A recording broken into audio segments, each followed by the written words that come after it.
जय हिंद साथियों, स्वागत है आप सभी का आपके परिवार लक्ष्य तक पर। आज हम एमपी पुलिस 2022 का जो एग्जाम चल रहा है उस एग्जाम के 9 फरवरी को फर्स्ट शिफ्ट में हुए क्वेश्चन का एनालिसिस करने वाले हैं।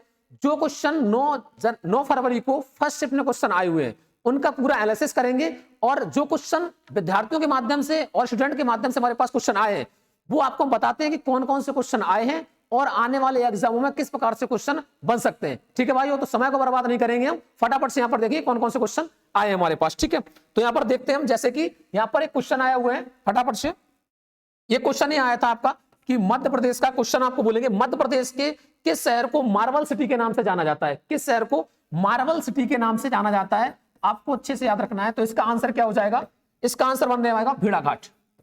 भेड़ाघाट और याद रखना है जबलपुर।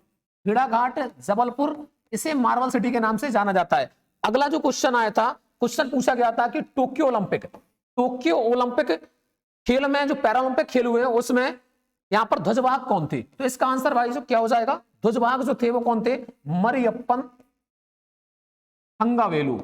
ये पैरालंपिक में क्या हुई, ध्वजवाहक थी। ठीक है, आपसे क्वेश्चन ऐसा भी पूछ सकता है वो कि बताइए कि टोक्यो ओलंपिक में ध्वजवाहक कौन थे। ये पैरालंपिक की बात थी, पैरालंपिक में कौन थे, मरियप्पन थंगावेलु ने ध्वजवाहक का काम किया था। ठीक है, अगला जो क्वेश्चन आपसे भी पूछ सकता है कि बताइए 2026 में जो ओलंपिक होने वाले हैं शीतकालीन ओलंपिक, उनका आयोजन कहां पर होगा। तो इसका आंसर आप याद रखें, आप इटली लगाएंगे। क्या लगाएंगे, इटली। ठीक है, तो ये संभावित क्वेश्चन है जो एग्जाम में आपके आ सकते हैं। ठीक है भाइयों, अगला क्वेश्चन जो आया था आपके एमपी पुलिस में वो पूछा गया था तीरंदाजी एकेडमी। मध्य प्रदेश में तीरंदाजी एकेडमी कहां पर है, तीरंदाजी अकादमी कहां पर है। तो इस साथ तो याद रखना है अकादमी कहां पर हो जाएगी, ये जबलपुर में है। कहां पर है, जबलपुर में तीरंदाजी अकादमी स्थित है मध्य प्रदेश के। ठीक है भाइयों, अगला जो नेक्स्ट क्वेश्चन आया है आपके एग्जाम में 9 फरवरी को फर्स्ट शिफ्ट में, वो कौन सा क्वेश्चन है यहाँ पर, मेजर ध्यानचंद स्टेडियम मध्य प्रदेश के कहां पर स्थित है। किस शहर में मेजर ध्यानचंद स्टेडियम स्थित है। ठीक है भाइयों, तो इसका आंसर क्या हो जाएगा,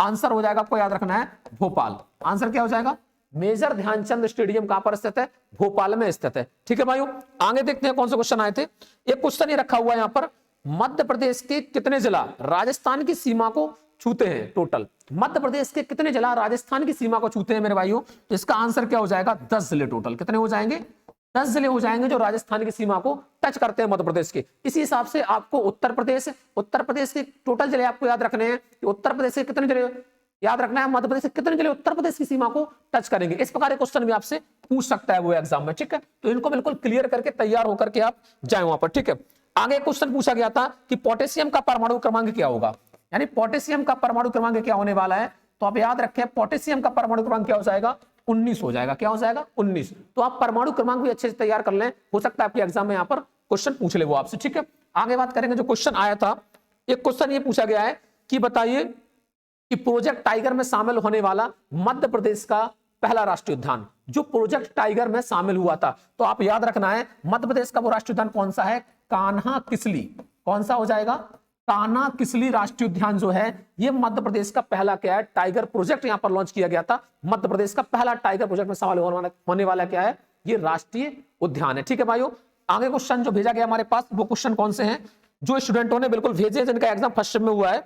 देखते हैं अगला क्वेश्चन आया था कि पेशवा बाजीराव की समाधि, पेशवा बाजीराव की समाधि, ये भी क्वेश्चन आपसे पूछा गया था। पेशवा बाजीराव की समाधि कहां पर है। तो आप याद रखेंगे खरगोन जिले में। कहां पर है, खरगोन जिले में, खरगोन क्षेत्र में स्थित है पेशवा बाजीराव की समाधि। इसी प्रकार से तानसेन, रानी लक्ष्मीबाई, इसके साथ साथ और भी जितनी समाधि स्थल हैं वो आपसे एग्जाम में पूछ सकता है, उनको बिल्कुल कवर करके चले आप। ठीक है, अगला जो क्वेश्चन आया था यहाँ पर याद रखें कि ये पूछा गया था कि नीले लिटमस को लाल कौन कर देता है। साइंस का क्वेश्चन था, यानी नीले लिटमस को लाल कौन करेगा। तो याद रखना इसका आंसर क्या हो जाएगा, अम्ल। क्या हो जाएगा, नीले लिटमस को लाल करने का काम कौन करता है, ये अम्ल करते हैं। कौन करते हैं, एसिड करेगा, नीले लिटमस को लाल करता है। ठीक है भाइयों, चलो अगला जो क्वेश्चन आया था वो आया था ये कि बताइए करेरा अभ्यारण्य में किस चिड़िया का संरक्षण किया गया, यानी करेरा अभ्यारण्य मध्य प्रदेश का, उसमें किस चिड़िया का संरक्षण किया गया था। तो भाइयों इसका आंसर हो जाएगा कौन सा, सोहन चिड़िया। कौन सी हो जाएगी, सोहन चिड़िया हो जाएगी। इसका करेरा वन अभ्यारण्य में संरक्षण किया गया था। ठीक है भाइयों, अगला जो क्वेश्चन आया था आपसे वो पूछा गया था नीति आयोग का अध्यक्ष कौन होता है। नीति आयोग का अध्यक्ष कौन होता है? तो याद रखना है, नीति आयोग का अध्यक्ष कौन होगा? प्रधानमंत्री होता है। हमारे देश के क्या होते हैं? पीएम होते हैं, नीति आयोग के अध्यक्ष। ठीक है, ये भाइयों अच्छे से पॉइंट याद रखना है आपको। तो नीति आयोग से संबंधित क्वेश्चन भी आप याद रख लें, योजना आयोग से संबंधित भी क्वेश्चन याद रख लें। ठीक है, आगे देखते हैं और कौन कौन से क्वेश्चन आए यहाँ पर, आगे देखेंगे हम।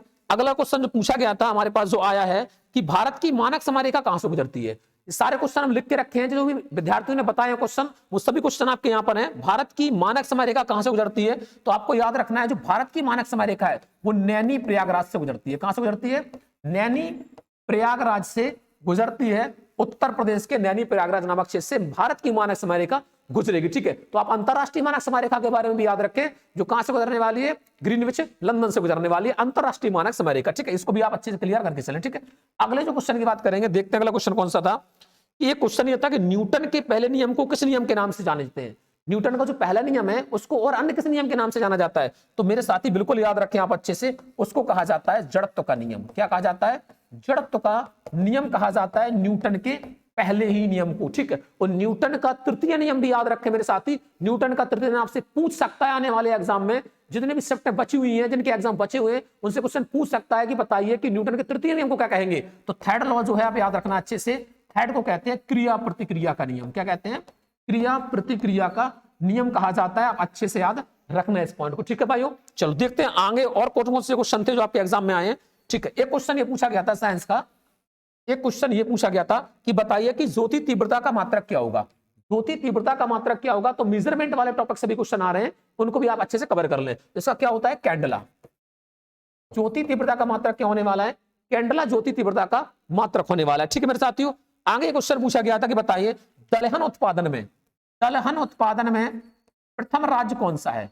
दलहन उत्पादन में प्रथम राज्य कौन सा है भारत का? तो कौन सा हो जाएगा? मध्य प्रदेश ही पहले स्थान पर है दलहन उत्पादन में। ठीक है, आपको याद है सोयाबीन उत्पादन में, दलहन उत्पादन में पहले स्थान पर कौन सा है? मध्य प्रदेश। और टाइगर की संख्या में भी कौन सा है? मध्य प्रदेश ही नंबर 1 पर है। ठीक है, तो इनकी मध्य प्रदेश की रैंकिंग से संबंधित क्वेश्चन भी आपको अच्छे से हाईलाइट कर लेना बिल्कुल मेरे साथियों, जिनके एग्जाम बिल्कुल है आने वाले समय में। ठीक है, चलो आगे देखते हैं और कौन कौन से क्वेश्चन आए, जो क्वेश्चन हमारे पास आए हैं। एक क्वेश्चन ये था कि एशियाटिक सोसाइटी की स्थापना किसके द्वारा की गई थी? क्वेश्चन ध्यान से सुनना, एशियाटिक सोसाइटी ऑफ बंगाल की स्थापना किसके द्वारा की गई थी? तो याद रखना है विलियम जोन्स। क्या हो जाएगा इसका आंसर? विलियम जोन्स हो जाएगा इसका आंसर। ठीक, इसके द्वारा स्थापना की गई थी। अब क्वेश्चन अगर घुमा के भी पूछ सकता है आपसे, वो क्वेश्चन अगर ये पूछ ले कि बताओ कब स्थापना हुई थी, तो बिल्कुल याद रखना 1784 में। कब हुई थी? 1784 में हुई थी। और वारन हेस्टिंग्स क्या था? इस समय बंगाल का गवर्नर जनरल था। ठीक है भाई, अच्छे से याद रखना है। ठीक है, चलो आगे जो क्वेश्चन आया था और वो कौन सा है? एक क्वेश्चन पूछा गया था कि तीजन बाई किस नृत्य से संबंधित है? तीजन बाई, ये क्वेश्चन आया था, तीजन बाई किस नृत्य से संबंधित हैं? तो याद रखना है पंडवानी से। किससे संबंधित है? पंडवानी से संबंधित है। कौन? तीजन बाई, ये नृत्य से संबंधित है। अगला क्वेश्चन पूछा गया था हेमिस राष्ट्रीय उद्यान कहां पर है? हेमिस राष्ट्रीय उद्यान, राष्ट्रीय उद्यान कहां पर है? तो मेरे साथियों याद रखना अच्छे से, ये कहां पर हो जाएगा? लद्दाख में हो जाएगा। कहां पर है? लद्दाख में हेमिस राष्ट्रीय उद्यान। ठीक है भाइयों, आगे जो क्वेश्चन पूछा गया था, ये पूछा गया था आपसे, वो बेहतरीन क्वेश्चन है। मंगू भाई पटेल मध्य प्रदेश के कौन से नंबर के राज्यपाल हैं? मंगू भाई पटेल मध्य प्रदेश के कौन से नंबर के राज्यपाल हैं? तो याद रखना है बिल्कुल ये 19वें नंबर के राज्यपाल हैं। कौन से नंबर के मेरे साथियों? 19वें नंबर के मंगूभाई पटेल मध्य प्रदेश के वर्तमान में राज्यपाल हैं। ये अच्छे से आप याद रखना। ठीक है, तो थोड़ा बहुत मध्य प्रदेश की राजनीतिक स्थिति को भी आप अच्छे से क्लियर करके जाएं एग्जाम में, हो सकता है आपसे क्वेश्चन पूछ ले वो। ठीक है, आगे देखते हैं और क्वेश्चन कौन कौन से भेजे गए हमारे पास। एक क्वेश्चन पूछा गया था मध्य प्रदेश का, ये है जटाशंकर की गुफाएं कहां पर है? कौन सा क्वेश्चन? बेहतरीन क्वेश्चन है, जटाशंकर की गुफाएं। जटाशंकर की गुफाएं कहां पर हैं? तो मेरे साथियों आप याद रखें, गुफाओं का जितना भी टॉपिक है आपका पूरा मध्य प्रदेश एमपी स्पेशल का पूरा क्लियर कर लेना अच्छे से, एग्जाम में क्वेश्चन पूछ सकता है तुमसे। ठीक है, तो कहां पर है? पंचमढ़ी में। कहां पर है? पंचमढ़ी में। और एक बात और याद रखना, पंचमढ़ी वही क्षेत्र है जहां पर मध्य प्रदेश में सबसे ज्यादा क्या होती है? वर्षा होती है। ठीक, इस बात को भी आपको अच्छे से याद रखना है। अगला क्वेश्चन जो मेरे पास भेजा गया है वो कौन सा है? क्वेश्चन था मध्य प्रदेश मानव अधिकार आयोग के अध्यक्ष, मध्य प्रदेश मानव अधिकार आयोग के अध्यक्ष कौन थे? तो इसका आंसर हो जाएगा न्यायमूर्ति, न्यायमूर्ति। आंसर क्या हो जाएगा? न्यायमूर्ति और न्यायमूर्ति नरेंद्र कुमार जैन। नरेंद्र कुमार जैन ये मध्य प्रदेश के क्या हैं?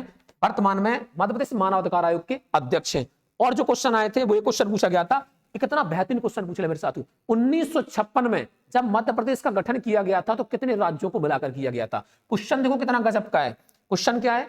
1956 में मध्य प्रदेश का गठन कितने राज्यों को मिलाकर किया गया था? तो याद रखना इसका आंसर क्या हो जाएगा? 3 राज्य इसका आंसर हो जाएगा। क्या हो जाएगा? 3 राज्यों को मिलाकर के मध्य प्रदेश का गठन किया गया था। ठीक है भाइयों, चलो अब यहां पर आगे और क्वेश्चन क्या पूछा गया था आपके एग्जाम में? यह क्वेश्चन पूछा गया कि आरबीसी का पूर्ण रूप क्या है? आरबीसी का पूर्ण रूप क्या है? तो अब याद रखना है लाल रक्त कणिकाएं, रेड ब्लड कैप्सूल्स या रेड ब्लड सेल, इसका फुल फॉर्म होता है, इसको हिंदी में कहते हैं हम लाल रक्त कणिकाएं। रक्त कणिकाएं इसको कहा जाता है, या लाल रक्त कोशिकाएं, तो इसको बोल देंगे रेड ब्लड सेल भी आप बोल सकते हैं। ठीक है मेरे साथियों, ये क्वेश्चन आया था। अगला क्वेश्चन ये था कि संजय जगदाले किस खेल से संबंधित हैं? अगले मेरे साथियों क्या रखना, कौन सा? संजय जगदाले किस खेल से संबंधित हैं? तो इसका आंसर क्या हो जाएगा? क्रिकेट से संबंधित थे। किससे संबंधित है? क्रिकेट से संबंधित है संजय जगदाले। ठीक है भाइयों, याद रखना ये सब 9 फरवरी को जो एग्जाम हुआ है, 9 फरवरी को पहले शिफ्ट के एग्जाम के सभी क्वेश्चन हैं जो स्टूडेंटों की तरफ से हमारे पास भेजे गए हैं, विद्यार्थियों की तरफ से भेजे गए हैं, उस सब का आपको एनालिसिस करा रहे हैं। ठीक, कौन कौन से क्वेश्चन आपके एग्जाम में आए थे और कौन कौन से आने वाले एग्जाम में आ सकते हैं। ठीक है भाइयों, ठीक। यहां पर एक क्वेश्चन और था कि दतिया का किला किसने बनवाया था? दतिया का किला किसने बनवाया था? तो आप याद रखें मेरे साथियों, दतिया का किला याद रखना है वीर सिंह जूदेव ने। किसने बनवाया? वीर सिंह जूदेव ने बनवाया था दतिया का किला। ठीक, अच्छे से याद रखना है और आप किले वाले सभी क्वेश्चन बिल्कुल अच्छे से क्लियर कर लें कि आने वाले एग्जाम में भी आपको मिल सकते हैं। ठीक है, एक और यहां पर याद रखना है, एक क्वेश्चन यहां आया था Indus mega food. Indus mega food ये कहां पर स्थित है? तो याद रखना है ये कहां पर है? खरगोन में। कहां पर?